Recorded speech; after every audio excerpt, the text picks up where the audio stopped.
Hi, welcome back, everyone. A few notes about the episode at hand. This is ostensibly part 2 of the Firefly episode from a few weeks back, but we get really rambly, so enjoy us talking about pretty much anything we feel like.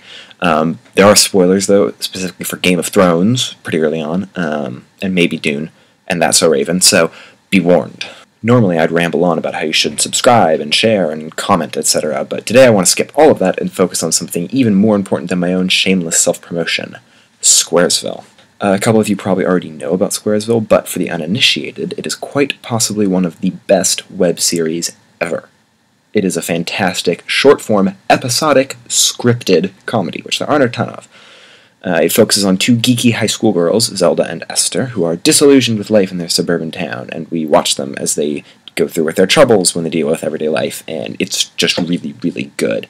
For anyone who's seen Ghost World, it's kind of like that. And for everyone who hasn't seen Ghost World, see Ghost World. Like now. It's really good. But, back to business. It's an excellently written, wonderfully shot, and just all-around amazing web series. Now, why am I talking about it now? Because they're coming back today, as in right now. Their premiere episode of the second season is playing. We'll put a link in the Downy There thing, as well as a little magic box at the end of the episode for you to click through and watch. I highly encourage you to watch it, not just because it's great, but because it's through clicks and views and likes and subscriptions that web shows become successful, and the more quality shows like Squaresville that get successful, the better it is for everyone on the internet. You know, rising tide and all that. We clearly think that the web is a fantastic medium for original content, hence the YouTube show, and I'd hazard a guess that a lot of you do too, so you should watch it. Try it out. Support brave endeavors like Squaresville, because it's really good, and they actually put a ton of effort into their show, as opposed to some web shows that just put up a camera, start rambling, and make a passable attempt at editing it down into something kind of interesting. Oh. Right. Anyway, that's all. Enjoy this episode. Firefly. That was such an amazing show. Such an amazing show. I really liked just the ship. Yeah! The ship was a character. The ship, like the love Mal felt for the ship. I know. Like, I felt that. Not yeah. At that level, but like, I really love the ship. I was about as sad about the prospect of, like, in that episode of Mal dying as, like, Serenity blowing up. Yeah. I was like, those are both so awful. Yeah. What if Mal died? What if Mal died? That would have been insane. What if Mal died in, like, episode 6? That would be a Joss Whedon sucker punch to the face. What if they just, spoiler alert for Game of Thrones, have you seen yeah, I've seen all of season 1 and half of season 2. What if they just did that? What if they just pulled a Ned Stark? Oh my god. Oh. See, that was the thing.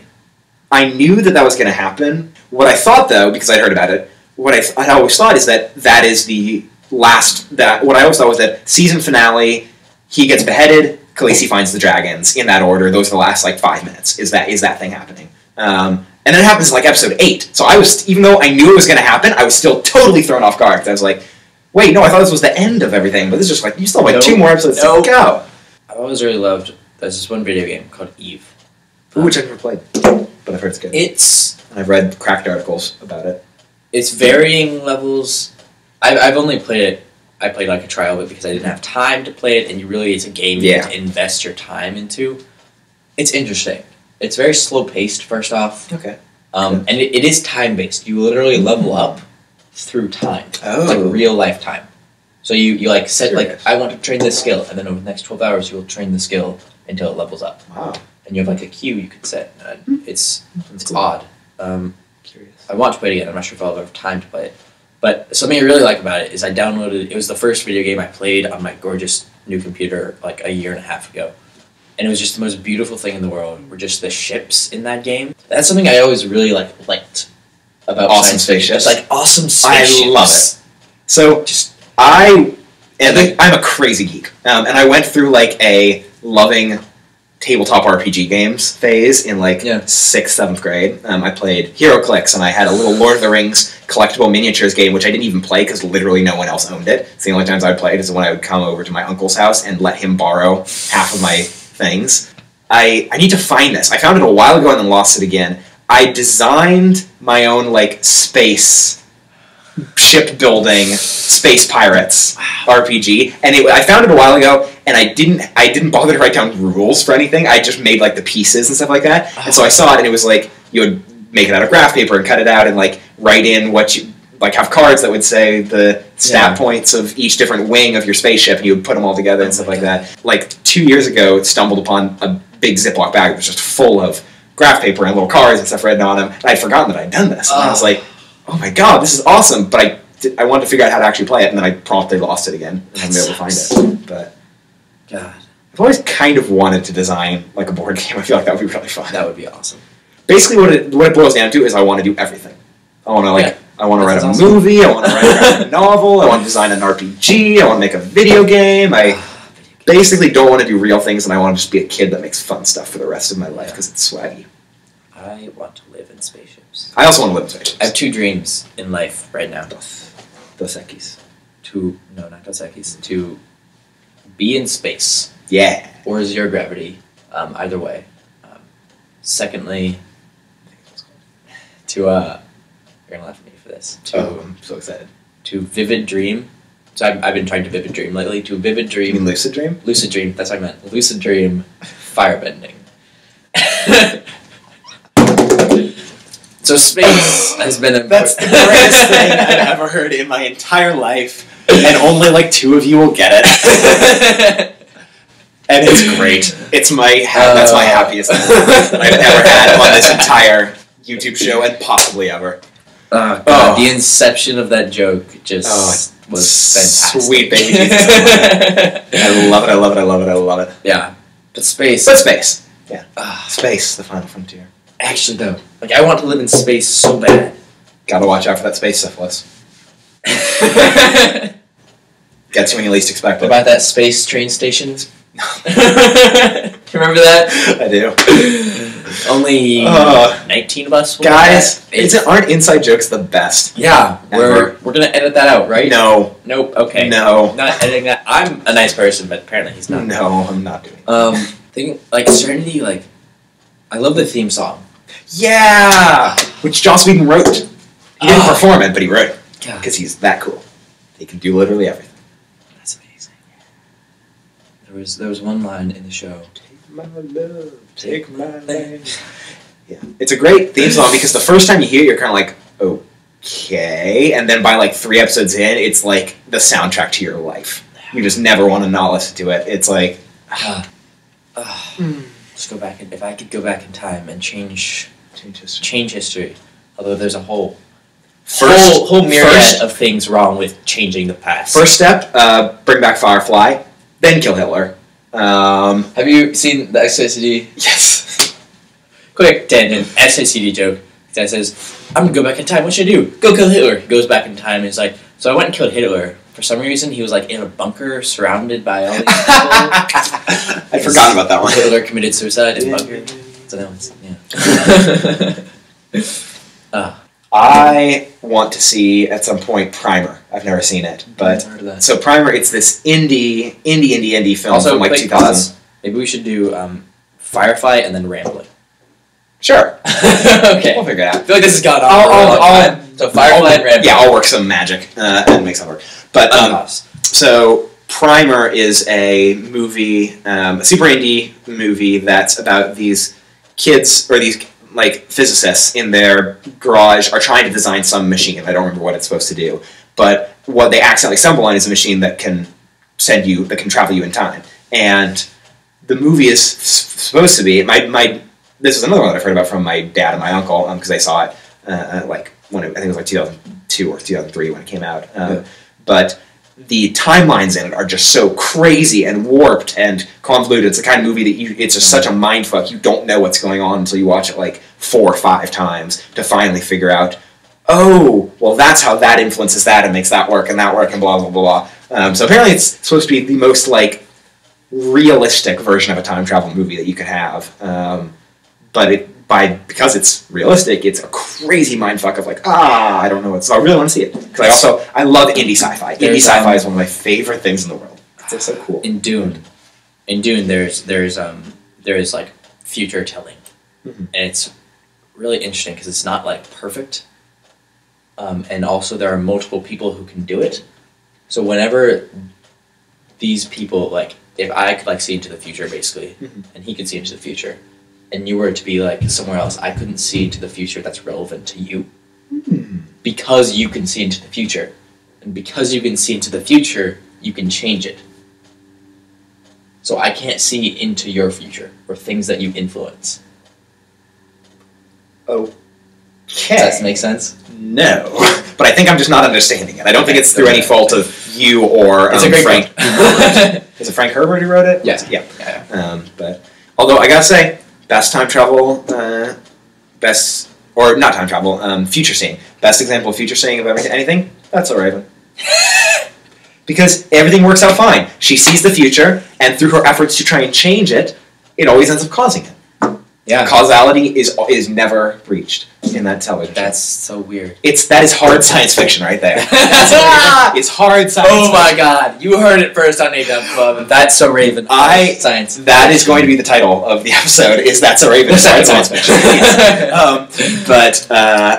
Oh god. Although you'd think after, I'll be generous, maybe 15 times of seeing the future, trying to change it, realizing that literally what you do to change it makes you do it, makes it happen, you might maybe try a different strategy at least. I want there to be one episode of That's a Raven where she just does nothing, and it still happens. If that's okay, and then, that's what we need. That's the other thing that we need to do after we get the Star Trek, this new Star Trek reboot, is we have to do a That's a Raven reboot, but where it's just a crazy nihilistic meditation on like life and meaning of life. If you can see the future, but there's nothing you can do to change it, so you've got like a super philosophical, despondent, like 20-something hipster Raven doing her thing. I feel like you could always prove pre-science wrong. If that makes sense. Unless you could like see multiple futures, but that doesn't. Yeah. God, I love That's a Raven. Such a good show. Andrew Whipple loves That's a Raven. Hell yeah, I do. Children of Andrew Whipple. I will show you this video too. Yeah, I will. Okay, I had a thought a little earlier this week. In the future, future sci-fi. There are going to be hipsters who are going to look at our childhoods and the crappy stuff of now, and that's going to be the stuff they idolize and love. Oh my god! There will be future hipsters that love the concept of us being retro. Yeah, it's crazy. Our shitty, and then we're gonna have to be like when I was young, and it's that would be awesome. When I was young, iPhones were only 16. Oh god, when I was young, we had controllers, except for fucking Kinect. I don't like the Kinect, except for footage. Except for That's a Raven. Yeah. So let's see. So far, we're gonna make a That's So Raven reboot. We're gonna make a Star Trek reboot. We're going to go back in time and have Firefly continue. We're gonna go to space. Go to space. Oh my god. What else are we gonna do? What if I lucid dream firebending in space? Firebending. Speaking of firebending, I've never seen Avatar. You've never seen Avatar? Never seen Avatar. Oh, Avatar is so good. I know. It's just so good. No. Like, it was a children's show. For season 1, it was like a children's show. Kind of. That's okay. Like, you could appreciate it, but season 2 and 3 were no longer a children's show. It got really intense. Shit got real. Shit got unreal. Surreal. Dear God. Earth. My probably favorite. Have you ever seen any of it? None. Okay, my favorite episode probably is actually, it's funny because there are parts of the episode that I like hate, but half of the episode is my favorite episode. They're in this like this big city, Ba Sing Se for those who know the show, and there's this one really old guy. His name is Iroh, and he's probably one of my favorite characters in the show, and he's just doing like all this like great. Like being like a good person to lots of people, and he goes to like this tree, and he like lights a candle for his dead son. And that moment, because it was his birthday, and it was just this. I actually cried when I saw that moment, and also two other bits of that episode that I also really love there's this one really shy guy, Zugo, during this part of the series. He gets like flirted on hardcore with this girl. He gets flirted on. He didn't have any game. I flirt on girls all the time. Just right on top of them. Yeah. Not at them, not with them, just flirt on. And he just has this one scene with all these thousands of candles. Not thousands, but like 50. And he can't do firebending because he's like he's in an Earth Nation city, so he's like taboo. I got you. He shouldn't be a firebender. Can't do that.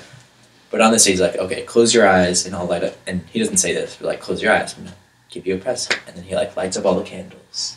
Dude's got game. Dude's got game. And then the third part of the show that I love was Sokka, probably my favorite character. He is hilarious. Okay. You would love him. He's just like the comedy guy of the entire show.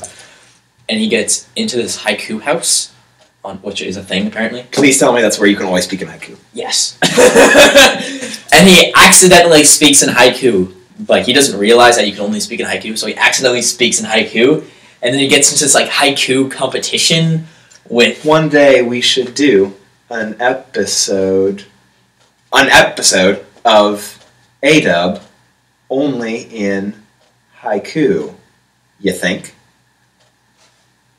You realize haiku is syllables. Oh, it is syllables? No, and it's 5-7-5, not 5-5. No. 5. Yeah. Syllables. Good job. Good try. Yeah. But it was fantastic. Anyway, that was slight tangent. Going back. This is the random episode. Going back to a previous tangent, you said that episode of Avatar made you cry. The only comic or cartoon that's ever made me cry is Futurama, and anyone who has seen Kelly, and you know exactly what I'm talking about. The dog episode.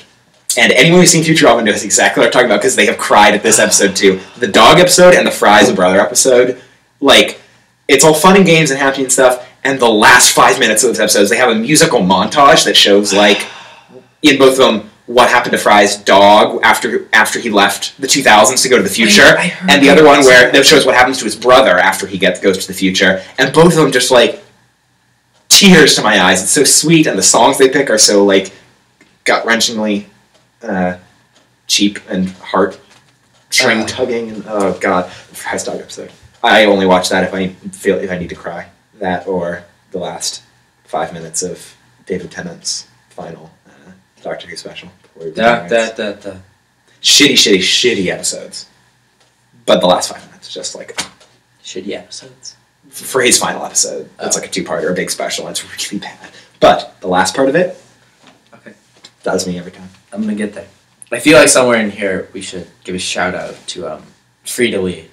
Yeah, you get a shout out. Shout out. Swag. What else is just randomly like on the top of our heads? Oh. I like these random episodes. This is fun. These are fun.